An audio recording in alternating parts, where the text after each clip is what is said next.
Hello, I'm Jack Blanchard. And I'm Dasha Burns. It is Tuesday, July 8th. And this is the Playbook podcast. Good morning, Dasha. Good morning. How are you? I am good. I'm good. How are you, my friend? I'm good. We were saying yesterday morning, everything's going so well for Donald Trump this last few weeks. He's not really going to just mess it up by blowing up the economy again, is he? And yesterday he kind of went and did it a little bit. But with a little more time. Right. There's always a little more time. The stock market's not overly thrilled, though, I have to say. Obviously, the big story that everyone was talking about yesterday, and certainly we'll be talking about today as well, Dasha, the announcement of tariffs of at least 25% on 14 different countries. But the deadline's been moved from tomorrow all the way back to the 1st of August. And is that really a deadline? Do we really know? I'm not sure it is. Well, and he was asked, is there room for negotiation? And he said, no, we sent these letters. There were letters. He posted them on Truth Social. He said, no, this is it. But then he said, well, but yeah, maybe there's some negotiations. So, I mean, look, we have been on this roller coaster time and again. And so I am curious to see how this plays in the stock market, because at this point, this is the pattern, and that's kind of starting to get priced in a little bit. So this is just the classic Trump move here, right? Like, what else were we expecting? It's the classic Trump move, but is it really effective? I just think if you want to get people to invest and build factories in America, then constantly moving the goalposts all the time, like what business is going to be like, right, yep, that's it. We definitely need to build our factory in America. Like, no, because next week is going to be a whole different story again. And the week after, who knows? Exactly. I mean, the uncertainty is just not good for business, but he thinks it is good for negotiating. And in some cases it has been, but it's a state that you can't live in forever if you are a business or if you're a consumer too. And he really does want to see revenue via these tariffs. Like, that's the thing. It's been like this yes and thing.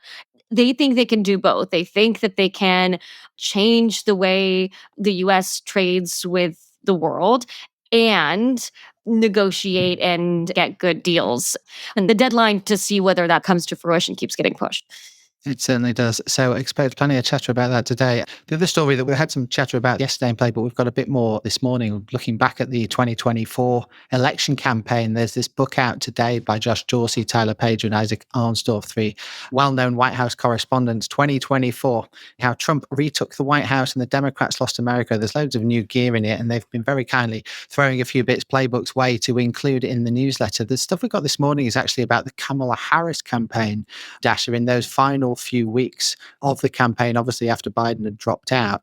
Turns out the Harris campaign hired an outside consultant to try and figure out how she could appeal to sort of softer Republican voters, to independents, to that crucial middle swing voter part of the electorate that tends to decide elections. And we've seen a series of memos that were written for the campaign advising them to do things like create distance from Joe Biden, stop hanging around with Liz Cheney, get yourself on Joe Rogan's podcast, don't do a big speech about January 6th right at the end of the campaign. All these memos appear to have been, I don't know if they were ignored, but clearly she went ahead and then did not take that advice. And I think the received wisdom now is that maybe she'd have been wise to. And the reason this stuff matters, of course, is the Democrats are still trying to find their way after November, and they're still trying to figure out a path back to power. And so picking over the bones of what went wrong or what went right in the last campaign is pretty important still for them. Yeah, and it's something that a lot of Democrats in power, I found, have still been like pretty hesitant to do. And if they're going to come out of the other side, in a better position than they were in 2024, it's critical that they take that look in the mirror.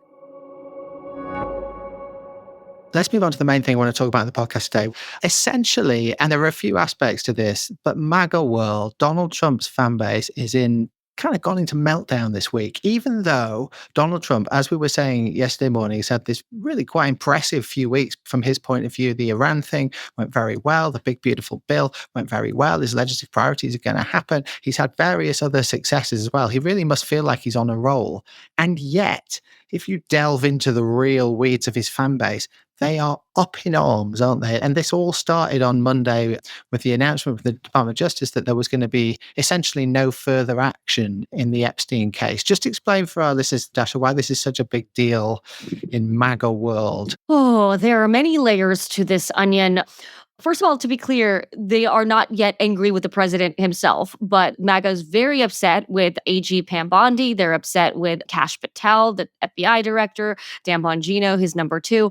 And this is the quintessential deep state distrust that has been a foundation to the MAGA movement. The government is keeping secrets. The government is lying to you. They are trying to protect elites in politics and in Hollywood. And once Trump gets into office, all of this stuff will be unearthed and aired out, and all of these famous names are going to go to prison and will be revealed to be horrible predators.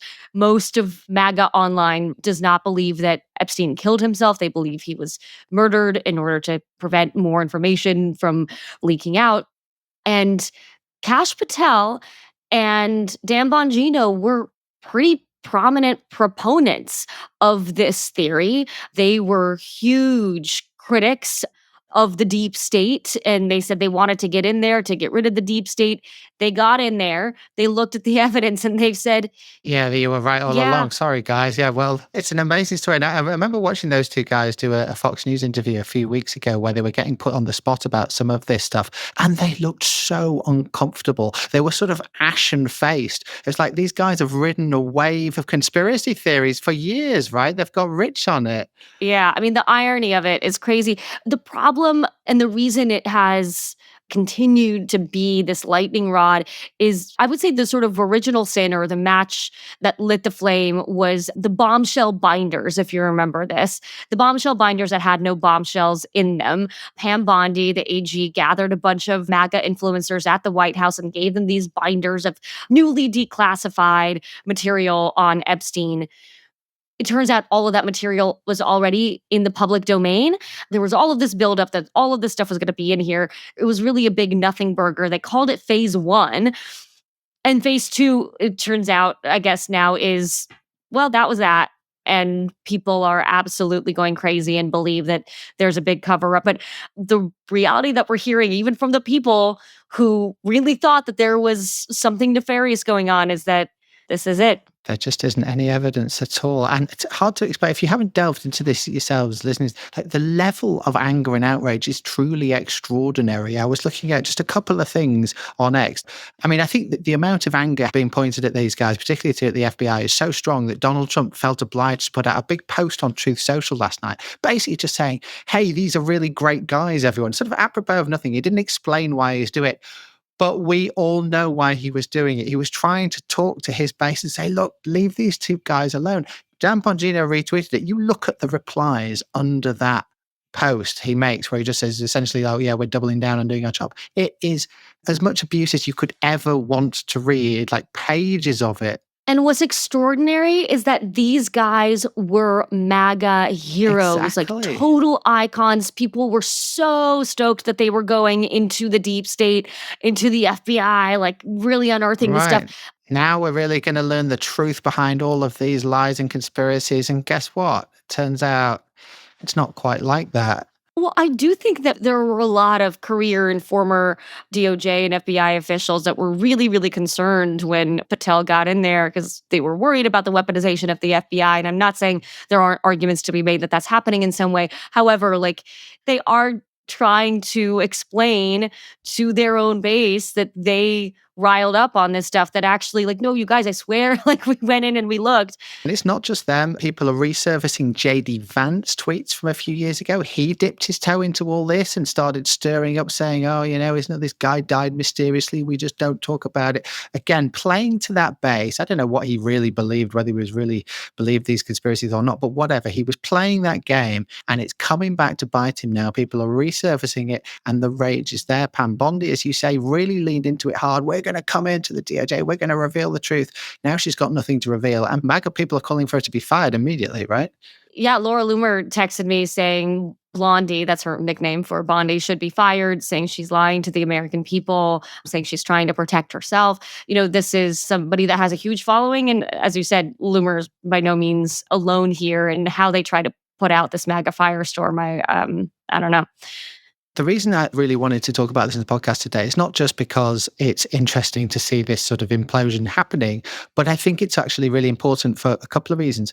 The first is turnout in the 2026 election is absolutely crucial to who is going to win in the midterms, right? This is the kind of thing that depresses your base. Well, and a lot of these people were not regular voters to begin with. They were low Right. propensity folks that got invested because they kind of went down the rabbit hole on these ideas, and that got them into politics. Right. But the disappointment that you see in all these messages just it sounds like people who are just that little bit less likely to go and vote for these guys that were supposed to be going and fixing all these things that they're so upset about. The other thing that I want to talk about was listening to Donald Trump in the White House last night when Netanyahu was with him at the start of that dinner. He was being asked about Ukraine. Now, it's a completely different issue, obviously, but a really important one. There's some links here because a week or so ago, the Pentagon suddenly stopped weapons shipments to Ukraine unannounced, saying that we're reconsidering how many weapon stockpiles we've got. We can't do this. Obviously, in Kyiv, they're outraged. They're getting bombed every night in their residential areas now by Putin. Turns out, the Wall Street Journal reports last night that Donald Trump was not across that decision and wasn't happy about it and told Zelensky on a phone call at the end of last week that he wasn't happy about it and that he was going to restart weapons shipments. In the White House on camera last night, he came out saying they have to be able to defend themselves. They're getting hit very hard. We're going to have to send them more weapons. I'm not happy with Putin. This is probably the most pro-Zelensky Ukraine stuff we've ever heard from Donald Trump. And he is in the process of potentially reversing that decision. Now, that decision was being cheered by the MAGA faithful who want America to stop sending stuff to Ukraine. And suddenly here again, we see the president going against what the MAGA faithful want on one of these core issues, and it is going to upset people. No, they're not going to be happy. But this is kind of the only way that Trump has thought about dealing with Putin at this point. I interviewed Marco Rubio. He said they're not ready for sanctions just yet. We know that the president is upset. So next step, let's not punish Russia, but let's arm Ukraine. Now, this is an issue that has actually divided the Republican Party. I remember I went with former Vice President Mike Pence, then candidate Mike Pence, to Ukraine. He was there trying to take a stand when Trump was saying this is absolutely not something that we should get involved with. And there are Republicans that do think we need to have a hand in this. And certainly a lot of Republicans that think we should sanction Russia. Lindsey Graham's been working on a bill. But the MAGA right absolutely wants nothing to do with this conflict. They have been adamant about that. They've been clear about that. So they are not going to be happy. And it's kind of a 1-2 punch between this Epstein decision, which again seems small in comparison to war in another country, but this just gets to the sort of fundamental ideology of the Trump movement, the America First movement, the distrust of government institutions and the instinct to want to be insular and to want to be isolationist. Both of those are being tested right now. And of course, it all comes in the week that we've seen a genuine MAGA split between Trump and Elon Musk talking about setting up this new third party. I have no idea how serious that party venture is going to be. But nevertheless, it was interesting to see Musk trolling the president on some of these issues over the last 24 hours, trying to just stir the pot a bit about the Epstein thing in particular, because he knows, he's suddenly in the market for disgruntled Trump supporters. Yeah, I mean, look, I don't think even Elon Musk's fortune can buy a third party in America, but it certainly means that the drama and the saga is not over.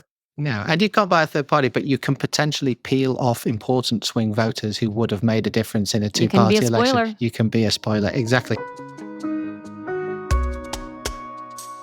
Let's finish with something fun before we're done, Dasha. This one, I've pulled this out of Playbook. This is purely for you. You're going to, you are going to love this. What's coming here? I know Politico sent you all around the world a couple of weeks ago, didn't they? Where did you have to go to? You went to Germany, you went to Netherlands, you Brussels, went to Turkey. Turkey. Right. You were literally Aspen, nation hopping all in a week. So CBS broke last night that travelers will no longer have to remove their shoes to get through the regular line at TSA security checkpoints. Get excited, you think I'm in a regular line? Come on. I've got every pre-check, clear, global entry. Find me running through the airport.